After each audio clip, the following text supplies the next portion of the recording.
بسم الله الرحمن الرحيم. ما يلفظ من قول إلا لديه رقيب عتيد.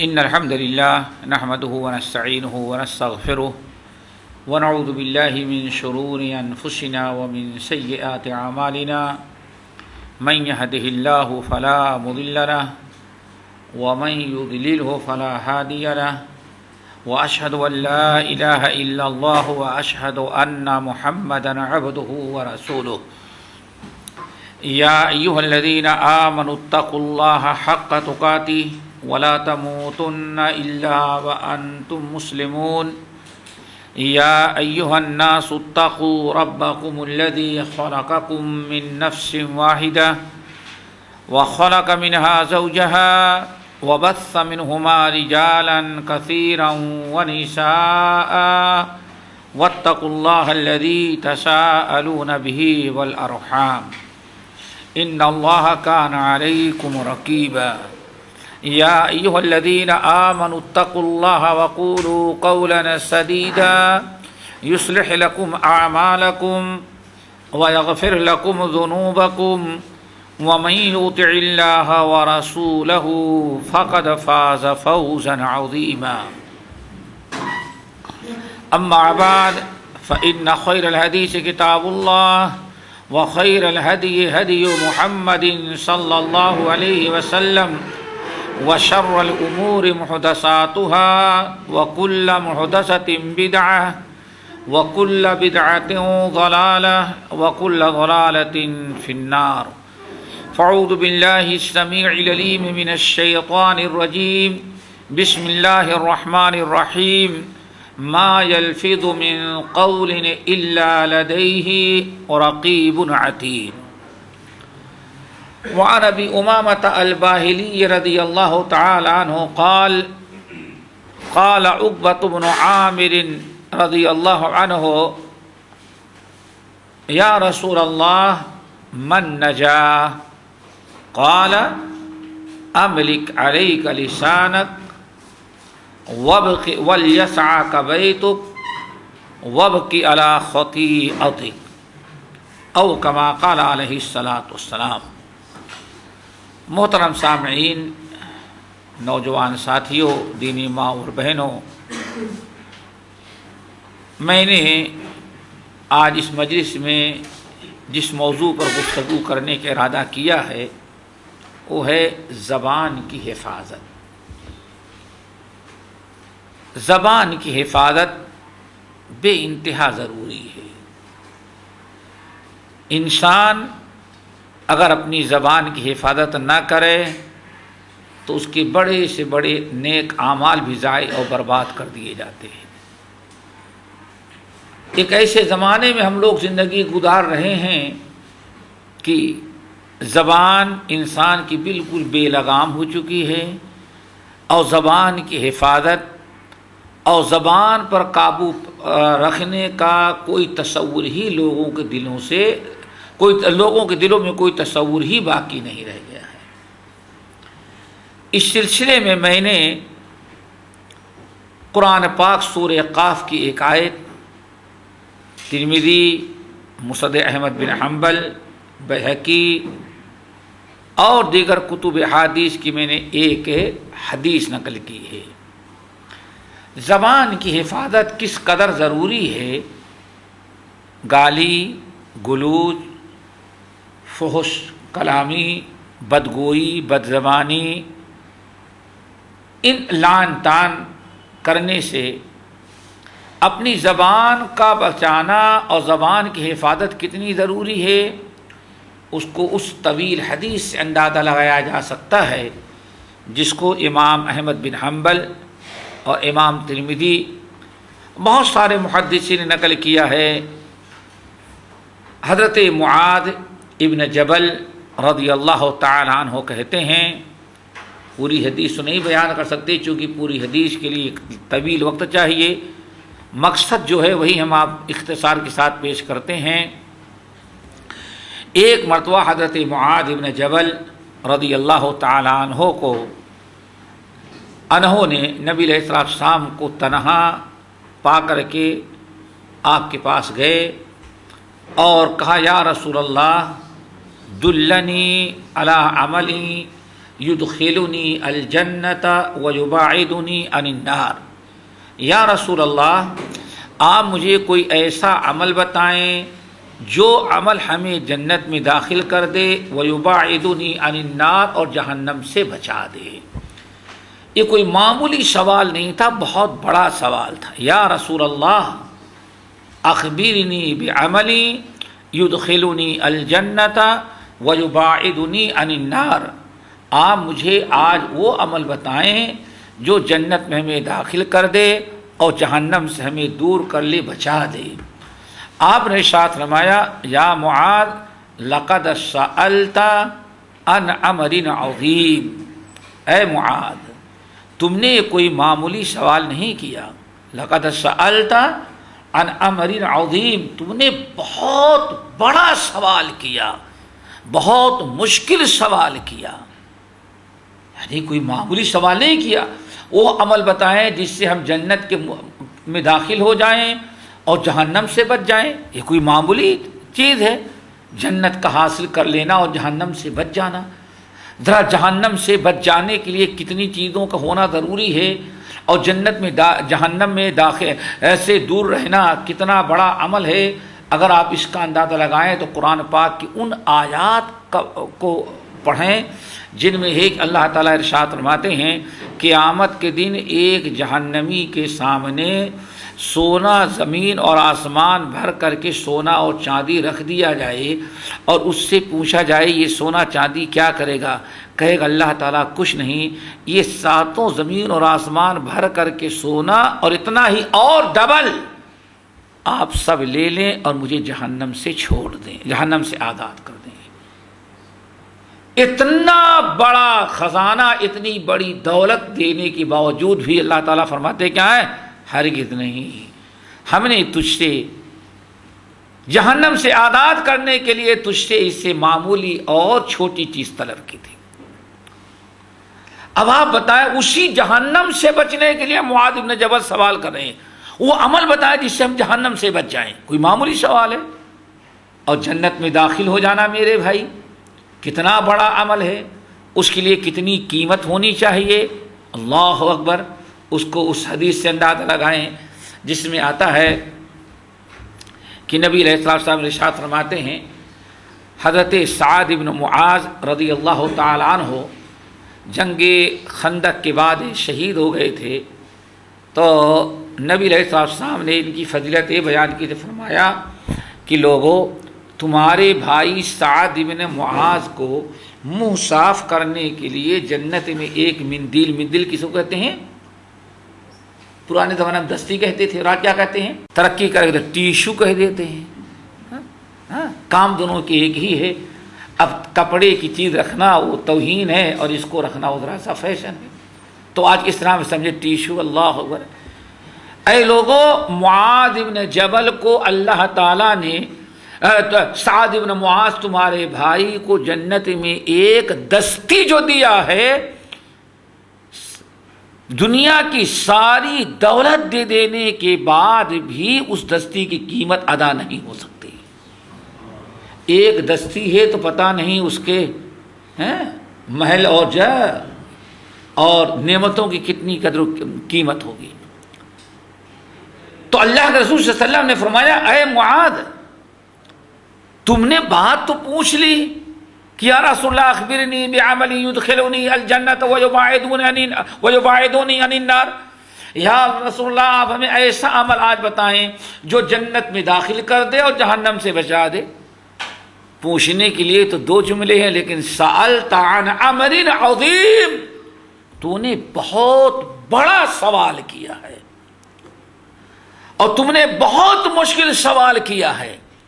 جنت میں داخل ہو جانا اور جہنم سے بچ جانا یہ کوئی آسان کام نہیں ہے، بہت مشکل کام ہے، لیکن وَإِنَّهُ لَيَسِيرٌ عَلَى مَنْ يَسَّرَهُ اللَّهُ تَعَالَى عَلَيْهِ، لیکن اللہ تعالیٰ جس کے لیے جنت کا دخول اور جہنم سے محفوظ رہنا اللہ تعالیٰ جس کے لیے آسان بنا دے اسی کے لیے یہ عمل آسان ہو جاتا ہے. اللہ تعالیٰ سے دعا کرو ہم سب کے لیے آسان بنا دے.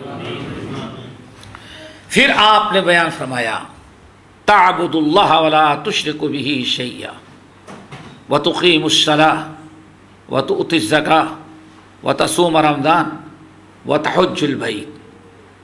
اگر جنت میں جانا چاہتا ہے اور جہنم سے جنت میں جانا چاہتے ہو اور جہنم سے بچنا چاہتے ہو تو تمہیں یہ اعمال کرنے پڑیں گے. ایک اللہ کی عبادت کرو, اللہ تعالیٰ کے ساتھ کسی کو شرک نہ کرو. 5 وقت کی نماز کی پابندی کرو, مال کی زکوٰۃ نکالو, ماہ رمضان کے روزے رکھو, اور اگر حج فرض ہو جائے استطاعت ہے تو حج بیت اللہ کرنے کے لیے جاؤ. بات ہو گئی ارکان 5. پھر آپ نے فرمایا الا اخبروک علی ابواب الجنہ, کیا میں تمہیں بتاؤں کہ جنت کے دروازے کیا ہیں؟ اللہ اکبر. ہم دروازے بتا دیتے ہیں, اب کھولنا تمہارا کام ہے, جاؤ. ہم کھول کر کے نہیں دے دیں گے. الا ادلک علی ابواب الجنہ, آن فرمایا معاذ کیا میں تجھے جنت کے دروازے بتا دوں؟ اب وہ دروازے تمہارا اپنا کام ہے, ان کو کھولو یا بند رکھو, ہمارا کام ہے بتا دینا. اگر جنت میں جانا چاہتا دروازہ خود کھولنا پڑے گا, ہم جنت کے دروازے بتا دیتے ہیں. بھلا یا رسول اللہ ضرور بتائیں جنت کے دروازے. اللہ اکبر. آپ نے فرمایا الصیام جنہ, یہ جنت کے کیا ہے میرے بھائی؟ دروازے. الصیام جنہ, 3 دروازے بتائے. الصیام جنہ. نمبر 2 والصدقۃ تطفئ الخطیئۃ کما یطفئ الماء النار. نمبر 3 وصلاۃ الرجل فی جوف اللیل, وصلاۃ الرجل فی جوف اللیل. فرمایا جنت کے 3 دروازے ہیں. نمبر 1 الصیام, روزہ, صدقہ, تہجد کی نماز. کتنے ہو گئے؟ 3 ہو گئے نا. صدقہ سب سے پہلے نمبر پر, روزہ دوسرے نمبر پر, صدقہ اور تیسرے نمبر پر تہجد کی نماز. آنے جنت کی, یہ جنت کے دروازے ہیں. رحمت اللہ عالمین نے بتا دیا کہ یہ جنت کے دروازے ہیں. اور بھائی آپ کو کسی گھر میں داخل ہونا ہے یا کسی بڑے سے گارڈن میں کسی بڑی جگہ, تو پھر داخل ہونے کے لیے جب تک دروازے کا علم نہ ہو آدمی 4 دیواری گھومتا رہتا. ممکن ہے دروازہ ادھر ہو, پورا چکر گھنٹوں گھومتا رہ جائے. دروازہ معلوم ہے تو آدمی نہایت آسانی سے. اللہ کے رسول صلی اللہ علیہ وسلم نے دروازے بتا دیا ہے جنت کے. اب یہاں ایک چیز سمجھ لیں آپ حضرات. اللہ اکبر. پہلے جو آپ نے 5 چیزیں بیان کی اس میں روزہ آ گیا کہ نہیں آ گیا؟ روزہ آ گیا اور زکوٰۃ بھی آ گئی, صدقہ بھی آ گیا. لیکن پھر آپ فرما رہے ہیں ان کے علاوہ جنت کے دروازے بتا دوں. اس میں سب سے پہلا دروازہ کیا ہے؟ روزہ ہے. تو روزہ تو پہلے ہی بیان ہو چکا ہے. نہیں, پہلا جو ہے رمضان کا روزہ ہے فرض. یہ دوسرا روزہ جو ہے یہ کون سا روزہ ہے؟ نفلی روزہ. اللہ کا ولی بننے کے لیے, اللہ کا ولی بننے کے لیے سب سے بڑا عمل کیا ہے میرے بھائیوں؟ نوافل کی پابندی. اور یہاں جو جتنا فرض چھوڑے اتنا ہی بڑا مستمقل اندر بن جاتا ہے. جتنا دین سے دور رہے اتنا بڑا کیا بن جائے گا؟ بس کپڑا پہننا چھوڑ دے, بظاہر لوگوں کو کھانا پینا نہ دکھلائے. یہاں اسلام میں سب سے بڑا ولی کون بنتا ہے؟ جو نوافل کی پابندی کرے. تو نفلی روزہ, یہاں مراد نفلی روزہ ہے. عارف الصیام جنہ, روزہ جنت کا دروازہ بھی ہے اور جہنم سے بچنے کا ڈھال بھی ہے. اور 2 ہی سوال کیے تھے، جنت میں داخل ہو جاؤ، جہنم سے بچ جائیں۔ تو روزے کے اندر 2 خوبیاں ہیں، ایک تو جنت واجب اور دوسرے جہنم سے اجتناب اور پرہیز، بچ جاتا ہے آدمی۔ دوسرا ہے والصدقہ، تو صدقہ، یہاں بھی صدقے سے مراد زکوٰۃ پہلے آ چکی ہے، یہاں صدقے سے مراد کیا ہے؟ نفلی صدقات۔ پھر اللہ اکبر، جہنم سے بچنے کے لیے اللہ تعالیٰ کے غضب اور ناراضگی سے محفوظ رہنا شرط ہے۔ جس سے اللہ تعالیٰ ناراض ہوگا اس کو تو جہنم میں نہیں داخل کرے گا، اس کو تو جنت میں نہیں داخل کرے گا، وہ تو جہنم میں جائے گا۔ اب سب سے زیادہ اللہ تعالیٰ کے غصے کو ٹھنڈا کر دینے والا، ناراضگی کو ختم کر دینے والا جو عمل ہے وہ نفلی صدقہ اور خیرات ہے۔ اس لیے آپ نے فرمایا وَالصَّدَقَةُ تُطْفِئُ الْخَطِیئَةَ كَمَا يُطْفِئُ الْمَاءُ النَّارَ، جس طرح سے آگ پر پانی ڈال دیا جائے تو پانی آگ کو بجھا دیتا ہے، ایسے ہی انسان نفلی صدقہ کرے تو نفلی صدقے سے رب کا غصہ اور رب کی ناراضگی ویسے ہی ختم ہو جاتی ہے۔ نفلی صدقے سے اللہ تعالیٰ بے انتہا خوش ہوتے ہیں۔ اللہ اکبر، اللہ تعالیٰ ہم سب کو صدقہ کرنے کی توفیق نصیب فرمائے۔ نمبر 3 ابواب الخیر وصلاۃ الرجل فی جوف اللیل الاخیر، جب دنیا کے لوگ سوئے ہوں تو رات کی تاریکی میں آخری پہر اٹھ کر کے تہجد کی نماز پڑھنا۔ اللہ تعالیٰ ہم سب کو تہجد کی پڑھنے کی توفیق نصیب فرمائے۔ لیکن ہم لوگوں کو یہاں فجر کی تکبیر تحریمہ نہیں ملتی تو تہجد تو بہت دور کی بات ہے، اور ساری چیزیں جو مشکل میں ڈالی ہیں وہ کیا ہیں؟ یہ گھروں کی آپ کی دیر تک جگنا، ٹی وی، انٹرنیٹ، نیوز، پتہ نہیں کیا کیا بلائے جب سے آ گئیں، انہوں نے اپنے اندر آپ کو اتنا مشغول کر لیا کہ فجر کی نماز باجماعت بھی نہیں ہو پاتی ہے۔ اللہ تعالیٰ اس بلا سے ہم تمام ساتھیوں کو بچا لے، کتنی محرومی ہے۔ آپ نے ارشاد فرمایا، پھر قرآن پاک کی آیت تلاوت کی، تتجافى جنوبهم عن المضاجع يدعون ربهم خوفا وطمعا ومما رزقناهم ينفقون فلا تعلم نفس ما اخفي لهم من قرة اعين جزاء بما كانوا يعملون۔ ہمارے نیک بندے جو ہیں رات میں ان کے پہلو بستر سے الگ رہتے ہیں، وَمِمَّا رَزَقْنَاهُمْ يُنْفِقُونَ، اور جو ہم نے ان کو رزق حلال دیا اس سے برابر وہ صدقہ کرتے رہتے ہیں۔ اللہ فرماتے ہیں ہمارے جن بندوں نے 2 عمل کر لیا، نفلی صدقہ خیرات اور تہجد کی گزاری، تہجد کی پابندی، ان کو ہم کتنے عالی شان جنت میں رکھیں گے اور کتنے اعلیٰ درجے کی نعمتیں ہم نے لاکھوں ان کے لیے تیار کر رکھی ہیں۔ اللہ فرماتے ہیں فلا تعلم نفس ما اخفی لهم، کوئی نفس، کوئی انسان، کوئی جنات، کوئی نبی، کوئی پیغمبر، کوئی رسول، کوئی ولی، اللہ فرماتے ہیں سوچ ہی نہیں سکتا، اس کے وہم و گمان میں بھی نہیں آ سکتی وہ باتیں جتنی عالی درجے کی نعمتیں ہم نے ان کے لیے تیار کر رکھی ہے۔ اللہ تعالیٰ سب کو جنت کا مستحق بنائے۔ یہ کیا ہے میرے بھائیو؟ ابواب الجنہ۔ پھر آپ نے فرمایا، ذرا غور سے سنتے جائیں، بتانا کیا چاہتے ہیں؟ بڑے بڑے اعمال۔ ابھی ارکان 5 گزرے، اور کون گزرے؟ ابواب الجنہ۔ اور آگے سنو، اب آؤ، الا اخبرکم، الا اخبرک یا الا ادلک،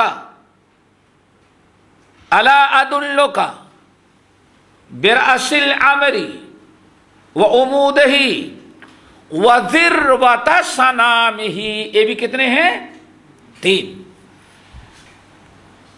اے معاذ، کیا میں تمہیں بتاؤں؟ کیا میں تمہیں بتاؤں؟ کیا بتاؤں؟ الا ادلک، کیا میں تجھے بتاؤں؟ علی رأس الامر، کہ جو اسلام ہم لے کر کے آئے ہیں اس کا سر کیا ہے؟ راس کس کو کہتے ہیں؟ بتاؤں کہ اس کا سر کیا ہے؟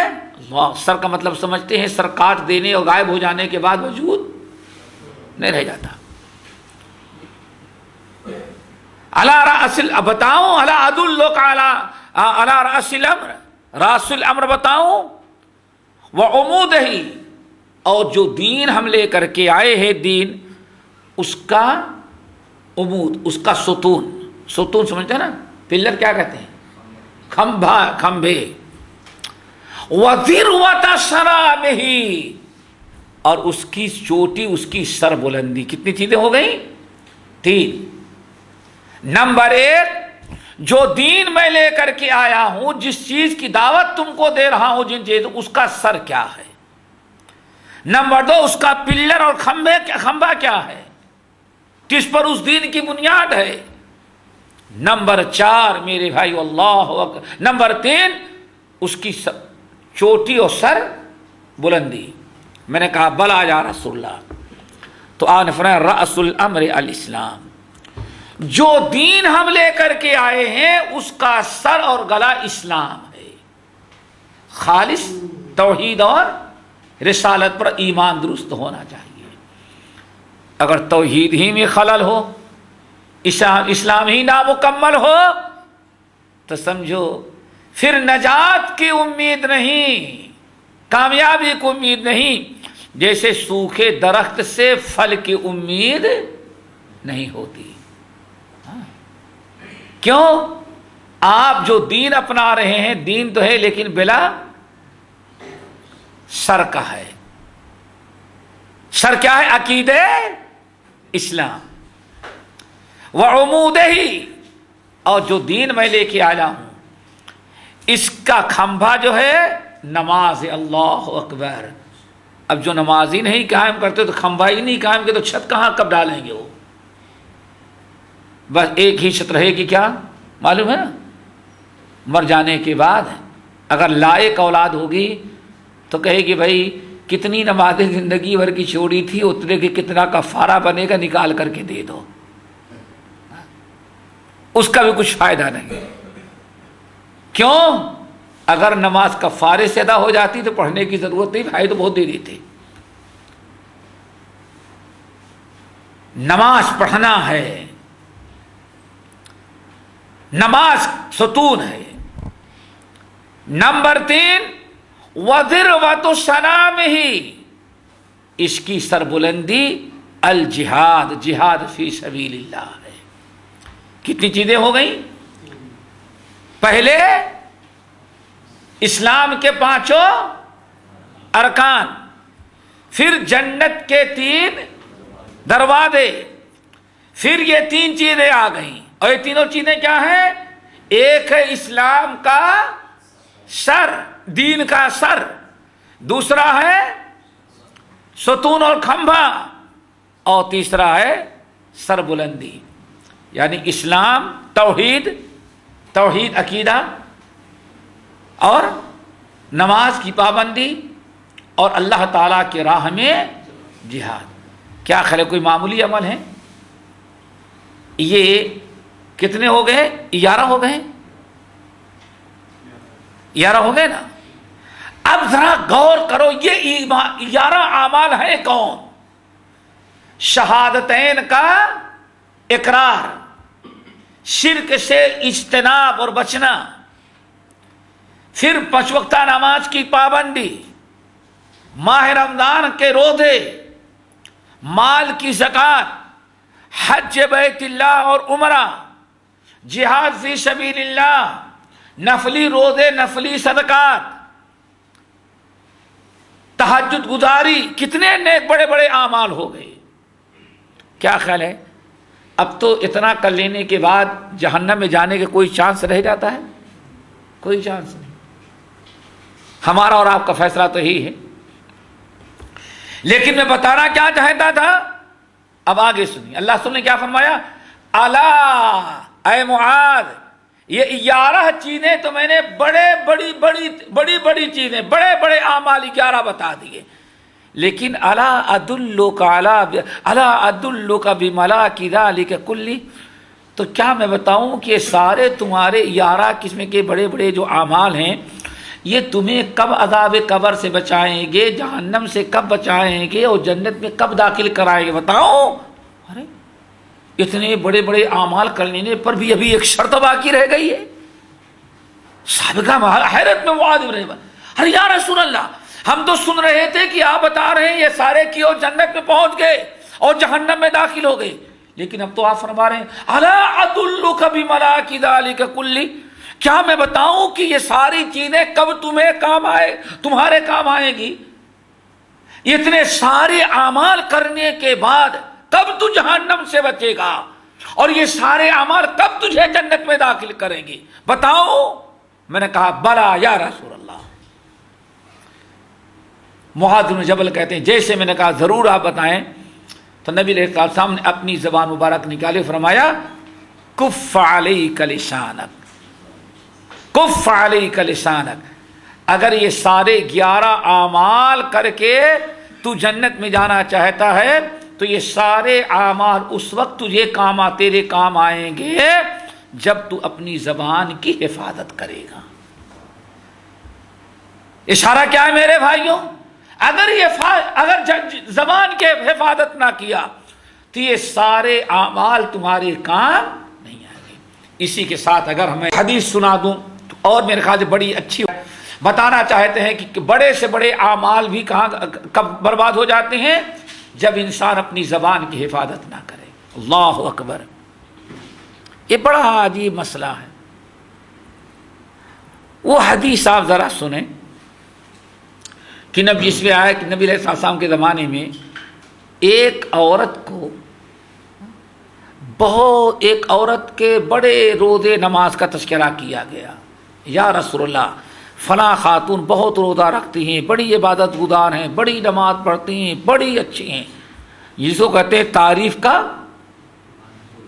پل باندھ دیا محلے کے لوگوں سے.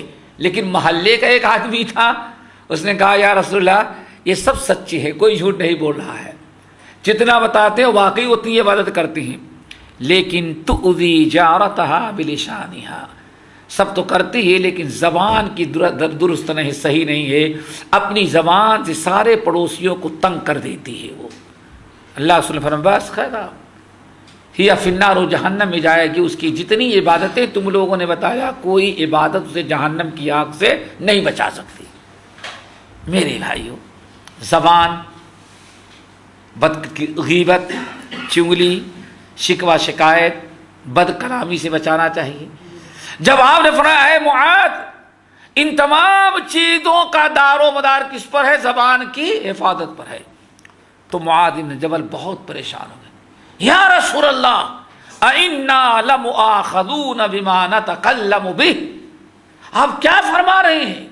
کیا ہمارے زبان سے جو کچھ نکلتا ہے، ہمارے منہ سے جو کچھ الفاظ نکلتے ہیں، کیا ان پر اللہ تعالیٰ کے ہاں ہمارا مؤاخذہ ہوگا، ہماری پکڑ ہوگی؟ تو آپ نے کیا فرمایا؟ یا معاذ ثقلت کا امک، اے معاذ تمہاری ماں تم کو گم کرے. اللہ اکبر. تم نے کیا سمجھا ہے؟ حل یکب الناس علی مناخرہم یوم القیامت الا حصائد السنتہم او کما قال علیہ السلام. اے معاذ، اکثر لوگ قیامت کے دن حشر کے میدان میں منہ کے بل اونھے لٹا کر کے اور ٹانگیں پکڑ کر کے گھسیٹ کر کے جو جہنم میں پھینک دیے جائیں گے، ان میں سے اکثر کا جرم جو ہوگا وہ زبان کا جرم ہوگا. اس حدیث کو میں نے اس لیے بتایا، حدیث تو بڑی تشریح طلب ہے، گھنٹوں چاہیے اس کے لیے. اس بتانا یہ چاہتا تھا کہ بڑے سے بڑے اعمال بھی انسان کے بیکار چلے جاتے ہیں اگر وہ زبان کی حفاظت نہ کرے۔ اللہ اکبر۔ اللہ رب العالمین نے قرآن پاک سورہ قاف کی جو میں نے آیت تلاوت کی ہے، اس آیت میں اللہ تعالیٰ نے تمام لوگوں کو اسی بات سے ڈرا ہے، فرمایا ما یلفظ من قول الا لدیہ رقیب عتید۔ اے میرے بندو، زبان ذرا سنبھال کر کے استعمال کرنا، گالی گلوچ نہیں کرنا، غیبت چغلی نہیں کرنا، بے حیائی اور فحش کلامی نہیں کرنا، بد زبانی بدگوئی نہیں کرنا، باپ زبان کو ذرا سنبھال کر کے استعمال کرنا۔ کیوں؟ تم کہنے والے تو کہہ گئے، لیکن ما یلفظ من قول الا لدیہ رقیب عتید، یہ نہ سمجھنا کہ ہم نے کہہ دیا بس بات گزر گئی۔ تمہاری زبان سے جو کچھ نکلتا ہے ہمارے ہاں اس کو ریکارڈ کر لیا جاتا ہے، اور قیامت کے دن تمہارے سامنے اس کو پیش کر دیا جائے گا۔ اللہ اکبر۔ ذرا اس حدیث کو خیال کریں، معراج والی حدیث کو، کہ نبی علیہ السلام فرماتے ہیں جب اللہ تعالیٰ ہمیں جنت و جہنم کی سیر کرایا تو بہت عجائبات دیکھے۔ آپ فرماتے ہیں ایک ایسی جگہ مجھے لے کے گئے جہاں ایک پتھر ہے، پتھر میں چھوٹا تھا سوراخ ہے، اور ایک بہت بڑا بیل جو ہے اس سوراخ میں گھسنے کی کوشش کر رہا ہے، بہت کوشش کر رہا ہے بیل کی کسی بھی صورت سے اس سوراخ میں گھس جائے۔ اللہ اکبر۔ بے انتہا گھسنا چاہتا ہے، لیکن آپ فرماتے ہیں بیل گھس نہیں پا رہا ہے، لیکن کوشش برابر کر رہا ہے۔ میں نے پوچھا جبرائیل یہ بیل کیوں اس سوراخ کے اندر گھس رہا ہے؟ جبرائیل امین نے کہا یہ قیامت تک یہ گھس نہیں سکتا۔ یہ کیا ہے؟ آپ نے فرمایا آپ کو دکھایا جا رہا ہے، ایک مثال دی جا رہی ہے کہ جس طرح سے اس چھوٹے سے پتھر کے سوراخ میں، اتنے بڑے پتھر کے چھوٹے سے سوراخ میں اتنا بڑا بیل نہیں گھس سکتا، داخل ہونا ناممکن ہے، ایسے ہی آدمی کی زبان سے بات نکل جاتی ہے تو بات کا واپس لینا ناممکن ہوا کرتا ہے۔ زبان کی ذرا حفاظت کرو۔ جو حدیث میں نے پڑھی ابو امامہ الباہلی رضی اللہ تعالیٰ عنہ کی، کہتے ہیں میں نے کہا یا رسول اللہ من نجا، اور ایک مسند احمد بن حنبل کی ایک روایت ہے یا رسول اللہ بما نجات المؤمن، آپ بتائیے کہ مومن کو نجات کیسے ملے گی؟ اللہ اکبر۔ یا رسول اللہ بما نجات المؤمن، مومن کو نجات کیسے ملے گی؟ عذاب قبر، عذاب نار، عذاب جہنم، عذاب حشر، آخر اتنے خطرناک مراحل جو آ رہے ہیں، آپ بتائیے کہ مومن کو یہ سارے خطرناک مراحل اور عذابوں سے نجات کیسے ملے گی؟ آپ نے فرمایا یا عقبتو، عقبہ، اگر عذاب قبر، عذاب نار، عذاب حشر تم یا تمہارا کوئی مومن بھائی بچنا چاہتا ہے تو 3 چیزیں اسے اپنانی پڑے گی۔ جب تک یہ 3 چیزیں کوئی مسلمان اپنے اندر نہیں پیدا کرے گا، دنیا کی کوئی طاقت، کوئی عمل اسے جہنم کے عذاب سے نہیں بچا سکتی۔ اللہ تعالیٰ ان 3 گناہوں سے بچائے۔ نمبر 1، اگر تم جہنم کے عذاب سے بچنا چاہتے ہو، املک علیک لسانک، اپنی زبان پر کنٹرول رکھو، اپنے زبان کی حفاظت کرو۔ نمبر 2، وابکی علی خطیئتک، برابر اپنے گناہوں کو یاد کر کے دنیا میں رویا کرو رب العالمین کے سامنے۔ نمبر 3، وَلْيَسْعَكَ بَيْتُكَ فتنے فساد کے اوقات میں اپنے گھر کو اپنے لیے کافی سمجھو، بجائے اس کے کہ ادھر ادھر بیٹھو۔ فتنے فساد لایانی، اب آج مثال کے طور پر ہم آپ لوگوں سے پوچھتے ہیں، اگر آپ اپنے گھر میں بیٹھیں تو شاید بچوں کی طرح تربیت ہو جائے۔ آپ اپنے گھر میں بیٹھیں، دو چار باتیں بیوی کو اچھی بتا دیں گے، بچوں کو بتا دیں گے، کم سے کم اتنا تو ہوگا جب تک آپ رہیں گے تب تک بچے برائیوں سے بچے رہیں گے۔ اور باہر آ کر کے روڈ پہ بیٹھ گئے تو پھر کیا کریں گے؟ ہاں دیکھو فلاں جگہ مظاہرے میں اتنے کامیاب ہو گئے۔ جو اس وقت بڑا فتنہ دنیا میں پھیلا ہوا ہے، فساد،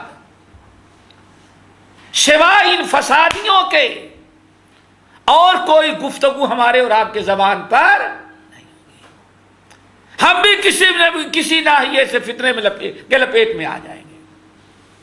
فتنے فساد کا زمانہ ہو، برائیوں کا زمانہ ہو، حرام کاریاں عام ہوں، ایسے حالات میں اگر نجات چاہتے ہو تو وَلْيَسْعَكَ بَيْتُكَ، تم اپنے گھر کو اپنے لیے کافی سمجھو۔ تین چیزیں ہو گئی، اللہ اکبر۔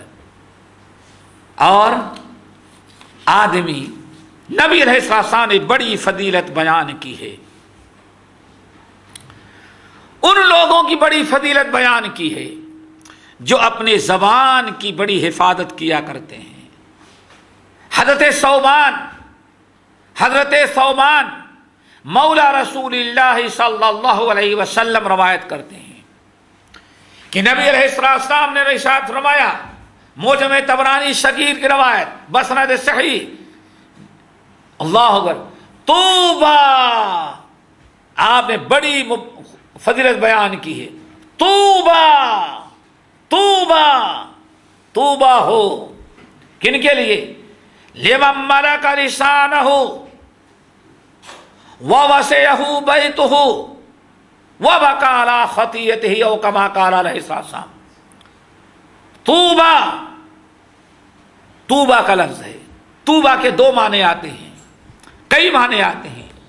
ایک تو ہے طوبا مبارک بادی، جیسے ہم لوگ کہتے ہیں مبارک بادی ہو، یا ہم کہتے ہیں اللہ تعالیٰ تر و تازہ رکھے، خوش رکھے، جیسے ہم مبارک بادی کہتے ہیں، مبارک ہو، اللہ تعالیٰ آپ کو سدا خوش رکھے۔ اس قسم کی جو بہترین دعا ہم لوگ اردو میں کہتے ہیں، عربی میں اسی کو طوبا کہتے ہیں۔ تو کیا مطلب ہوگا؟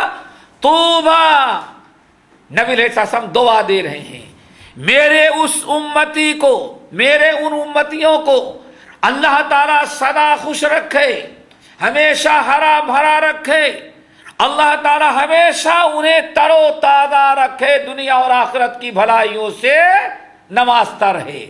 کون؟ جن کے اندر تین خوبیاں پائی جائیں۔ ایک معنی طوبا کا ہی ہے۔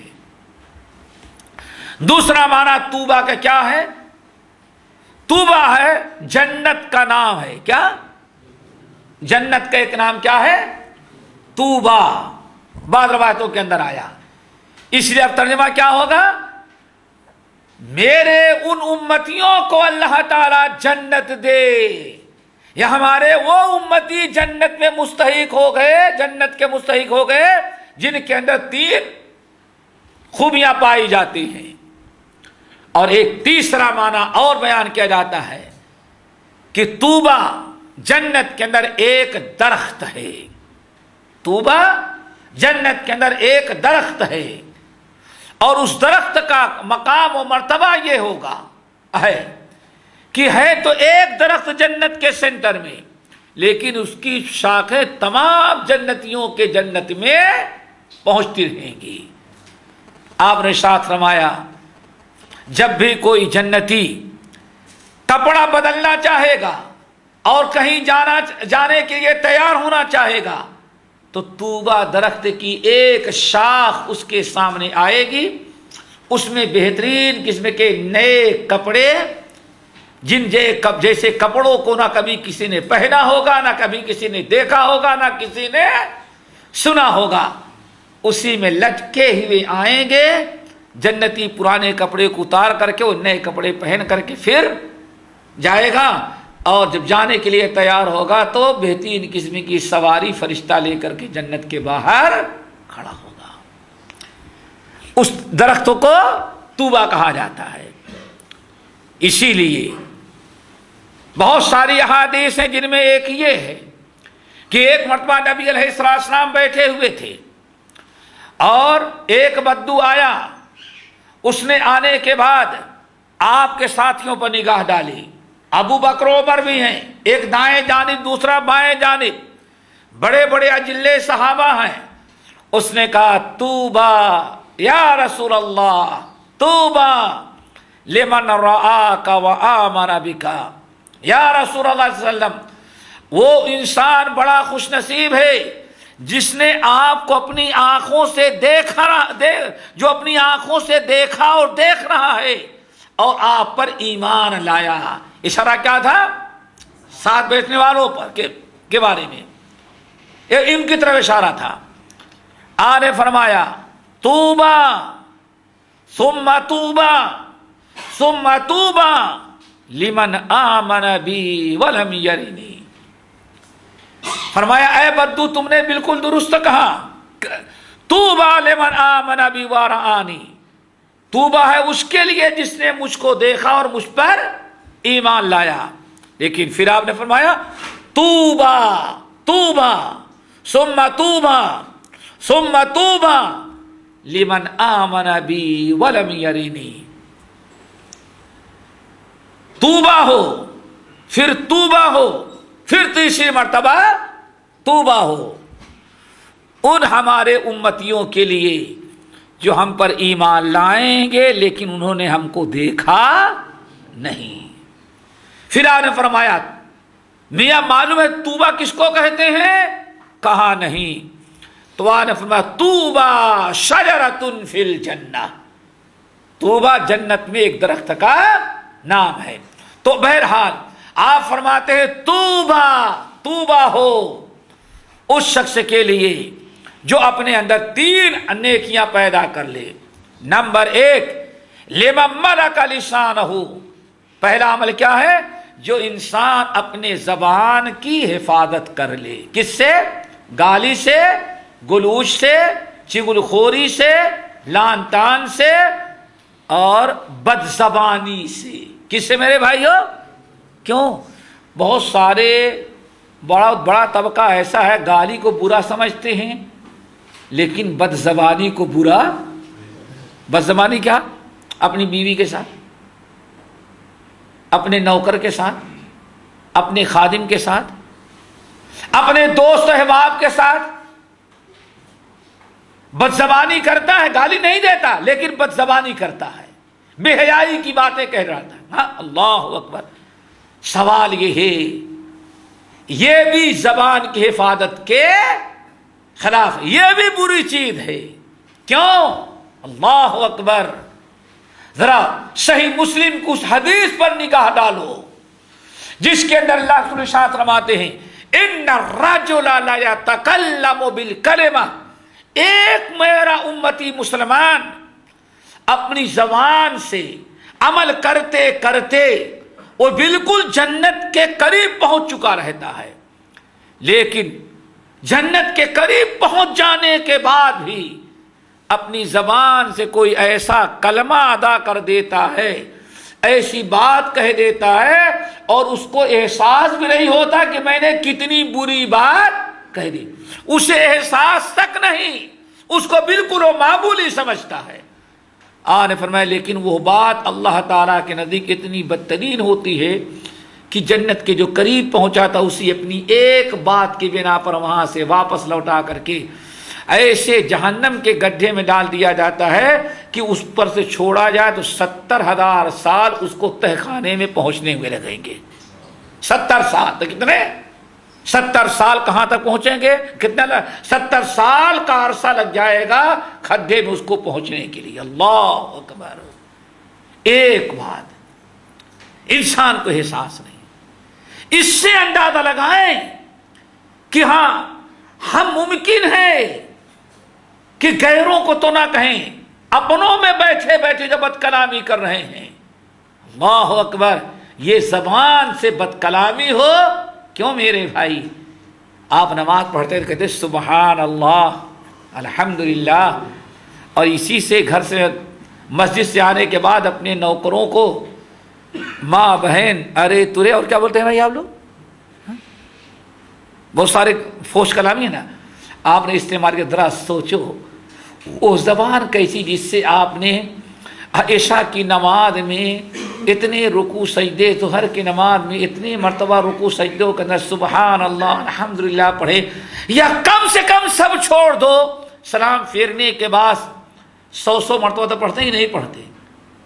اب آپ بتائیں 5 وقتہ نماز میں کتنی مرتبہ ہو گئی؟ 500 مرتبہ۔ کتنے؟ 500 مرتبہ اللہ کی کبریائی، اللہ کی پاکی، اللہ کی حمد بیان کیے، اور اسی اتنی مقدس زبان کو پھر آپ اپنے نوکروں، اپنے بیوی بچوں، دوست احباب کے ساتھ گالی میں استعمال کر دیں، فحش کلامی میں استعمال کریں، یہ تو زبان کی بڑی توہین ہے، اللہ تعالیٰ کی نعمت کی بڑی ناقدری ہے۔ اس لیے اپنے زبان کی حفاظت، آپ نے فرمایا لمن ملک لسانہ، 3 خوبیاں ہیں نا جس کو دعا دے رہے ہیں، جو اپنے زبان کی حفاظت کرے۔ نمبر 2 وَوَسِعَهُ بَيْتَهُ، اور اپنے گھر کو اپنے لیے کافی سمجھے۔ نمبر 3 وَبَكَى عَلَى خَطِيئَتِهِ، اور اپنے گناہوں کو یاد کر کے برابر وہ رویا کرتا ہے۔ اللہ اکبر۔ میرے بھائیو، ایک چیز یہ یاد رکھیے گا ہمیشہ کہ آدمی کا ایمان اس وقت تک مکمل نہیں ہوتا جب تک کہ آدمی کی زبان درست نہ ہو جائے، یاد رکھیے گا۔ آدمی کا ایمان اس وقت تک مکمل اور درست نہیں، آدمی اس وقت تک مومن نہیں بن سکتا جب تک کہ آدمی کی اپنی زبان درست نہ ہو جائے۔ چنانچہ حضرت انس بن مالک رضی اللہ تعالی عنہ سے امام احمد بن حنبل، امام ابن ابی دنیا اور دیگر اہل علم نے نقل کیا۔ اللہ اکبر، صرف یہی ایک حدیث ہماری اپنی اصلاح کے لیے کافی ہو سکتی ہے۔ اللہ رسول نے ارشاد فرمایا لا یستقیم ایمان عبد حتی یستقیم لسانہ لا یستقیم ایمان عبد حتی یستقیم قلبہ ولا یستقیم قلبہ حتی یستقیم لسانہ ولا يدخل الجنة من لا يأمن جاره بوائقه او کما قال علیہ السلام۔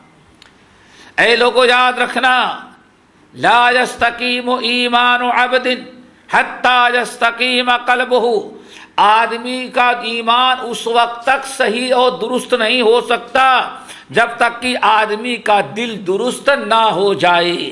دوسرے لفظوں میں کیا؟ آدمی اس وقت تک مومن نہیں ہو سکتا جب تک کہ اس کا دل مومن نہ بن جائے۔ لا یستقیم ایمان عبد، کسی بندے کا ایمان اس وقت تک درست نہیں ہوتا جب تک کہ اس کا دل درست نہ ہو جائے۔ دل درست کیسے ہو جائے؟ دل میں نفاق نہ ہو، شرک نہ ہو، کفر نہ ہو، برائیوں کی محبت نہ ہو، اپنے مومن بھائیوں کے متعلق حسد، کینہ، کپٹ، بغض و اراد نہ ہو۔ مومن بننے کے لیے ضروری ہے کہ آپ کا دل بھی ان تمام چیزوں سے پاک ہو۔ نمبر 3 آگے آپ کیا فرماتے ہیں؟ ولا یستقیم قلبہ ولا یستقیم قلبہ حتی یستقیم لسانہ، اور آدمی کا دل اس وقت تک درست نہیں ہو سکتا جب تک کہ اس کی زبان سیدھی اور درست نہ ہو جائے۔ ہم تو کیا کہتے ہیں، بس زبان سے کچھ بھی نکال دیتا لیکن دل کا بڑا اچھا ہے. اگر اچھا ہو تو اللہ سے کیا فرماتے ہیں؟ نہیں، دل خراب ہے اسی لیے زبان بھی درست نہیں. اللہ اکبر. یہ کہاں کی حدیث ہے؟ مسند امام احمد بن حنبل کی. علامہ البانی رحمۃ اللہ صحیحہ کے اندر نقل کرتے ہیں. کتنی پیاری حدیث. اللہ اکبر. لا یستقیم ایمان عبد حتی یستقیم قلبہ ولا یستقیم قلبہ حتی یستقیم لسانہ. آدمی مومن نہیں ہو سکتا، سیدھا مومن نہیں، سیدھا آدمی درست نہیں ہو سکتا جب تک کہ اس کا دل درست نہ ہو جائے، اور آدمی کا دل درست نہیں ہو سکتا جب تک کہ زبان درست نہ ہو جائے. پھر آگے اللہ اکبر. ولا يدخل ولا يأمن جارہ اور ولا يدخل الجنت، اور کوئی بندہ اس وقت تک جنت میں داخل نہیں ہو سکتا جب تک کہ اپنے زبان اور ایذا اپنی زبان اور ہاتھ کے شر سے اپنے پڑوسی کو محفوظ نہ رکھے. اللہ اکبر. ایک چیز اور آخر میں بتا دیں. اللہ اکبر. لقد کان لکم فی رسول اللہ اسوۃ حسنہ. اللہ اکبر. کسی نے آ کر کے پوچھا حضرت عائشہ رضی اللہ تعالیٰ عنہ سے کہ یار اللہ کے رسول کے اخلاق کیسے تھے؟ اللہ اکبر. تو ام المؤمنین نے کیا بیان فرمایا؟ ما کان فاحشا ولا متفحشا. نبی کے اخلاق کے بارے میں کیا پوچھتے ہو؟ جو کچھ قرآن میں ہے نبی کے عمل میں سب کچھ وہی تھا، وہی آپ کا اخلاق تھا. قرآن پاک نے کیا کہا؟ وَقُولُوا لِلنَّاسِ حسنا. لوگوں کو اچھی باتیں کرو. تو اللہ کے نبی علیہ السلام کا معاملہ یہ تھا ما کان فاحشا. نبی زندگی میں کبھی بدزبانی کرتے ہی نہیں تھے. یعنی ترجمہ غلط ہو جائے گا، بلکہ کیا کہنا چاہیے؟ ما کان فاحشا. نبی علیہ السلام ذرہ برابر بد زبان تھے ہی نہیں. بد زبانی سے کوئی واسطہ نبی کا تھا ہی نہیں. اللہ یہاں تک کہ ولا متفحشا. لوگوں کبھی تو تم آپس میں بیٹھتے ہو تو بے تکلفی میں اپنے دوست اور احباب اور اپنی بیوی بچوں کے ساتھ غلط زبان استعمال کر لیتے ہو، اور ہمارے نبی کا کمال یہ تھا کبھی بطور مذاق اور تکلف کے بھی اللہ کے رسول نے بد زبانی کیا ہی نہیں.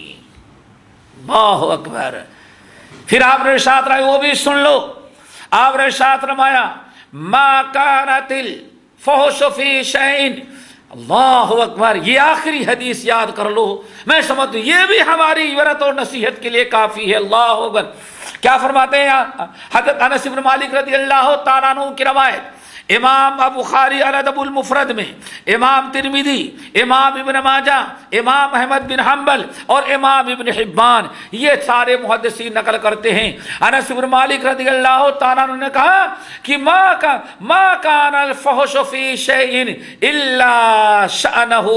اے لوگو، اللہ رسول فرماتے اے لوگو یاد رکھو، جس انسان کی زبان بد ہو جائے، جس انسان کی زبان پر بے حیائی کی باتیں آئے، جو انسان بدگوئی بد زبانی کرتا ہو، انسان کتنا بھی اچھا ہوگا لیکن اس کی بد زبانی اس کو عیبدار بنا دیتی ہے.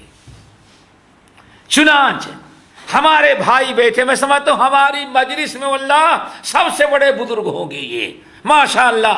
داڑھی بھی دیکھو، نورانی چہرہ بھی دیکھو، عبادت بھی دیکھو. آج ہم 15-20 سال سے جانتے ہیں ان کو. ابھی دیکھنے کے بعد ہر آدمی ان سے محبت کرے گا. لیکن یہی اگر اپنے تمام زہد و تقوی کے ساتھ بد زبان بن جائیں، پھر کوئی تارے صاحب بڑے نیک ہیں. میں نے کہا نیک تو بہت ہے لیکن ان سے بڑا بد زبان محلے میں کون ہے؟ دیکھو ہزاروں نیکیوں کو ایک برائی نے عیبدار بنا دیا.